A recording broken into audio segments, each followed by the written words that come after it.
વડોદરા જિલ્લાના શિનોર મુકામે આવેલ ભૂતેશ્વર મહાદેવ મંદિરમાં નંદી અને કાચબાની પવિત્ર મૂર્તિઓ ખંડિત કરનાર આરોપીને શિનોર પોલીસે હ્યુમન ઇન્ટેલિજન્સ અને સીસીટીવી ફૂટેજના આધારે ઝડપી પાડી આગળની કાયદેસરની કાર્યવાહી હાથ ધરી છે। વડોદરા જિલ્લાના શિનોર મુકામે નર્મદા નદીના કિનારે આવેલ પ્રાચીન ભૂતેશ્વર મહાદેવ મંદિરમાં તારીખ 25 મે 2026ના રોજ કોઈ અજાણ્યા અસામાજિક તત્વો દ્વારા મંદિર પરિસરમાં સ્થાપિત નંદીની પવિત્ર પ્રતિમા ઉખાડી નાખવામાં આવી હતી। ઉપરાંત મંદિરના પ્રવેશ દ્વાર નજીક સ્થાપિત કાચબાની પવિત્ર પ્રતિમાનું મોઢું પણ તોડી નાખવામાં આવ્યું। આ ઘટનાને પગલે સમગ્ર શિનોર પંથકમાં તેમજ હિન્દુ સમાજમાં ભારે રોષની લાગણી ફેલાઈ હતી। ત્યારબાદ શિનોરના સમસ્ત હિન્દુ સમાજ, બજરંગ દળ, વિશ્વ હિન્દુ પરિષદ તથા દુર્ગા વાહિનીના આગેવાનો અને કાર્યકરોએ શિનોર મામલતદારને આવેદનપત્ર આપી આરોપીઓને તાત્કાલિક ઝડપી કડક કાર્યવાહી કરવાની માંગ ઉઠાવી હતી।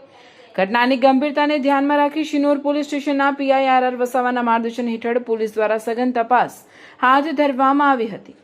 હ્યુમન ઇન્ટેલિજન્સ, ટેકનિકલ સર્વેલન્સ અને વિવિધ સ્થળોના સીસીટીવી ફૂટેજના આધારે પોલીસની અલગ અલગ ટીમો બનાવી તપાસ કરવામાં આવી હતી। તપાસ દરમિયાન અજયકુમાર નટવરસિંહ સોઢા, રહેવાસી શિનોર, જિલ્લો વડોદરા તથા મૂળ વતન ઝાલાભાઈની મુવાડી, તાલુકો મહેમદાવાદ, જિલ્લા ખેડા હોવાનું સામે આવતા પોલીસે તેની અટકાયત કરી આગળની કાયદેસરની કાર્યવાહી હાથ ધરી છે। આ સફળ કામગીરીમાં PI R Vasava, PSI HB Makwana, ASI Prakashbhai, head constable Girishbhai તેમજ પોલીસ કોન્સ્ટેબલ નરેશભાઈ અને કાદરભાઈ મહત્વની ભૂમિકા ભજવી હતી।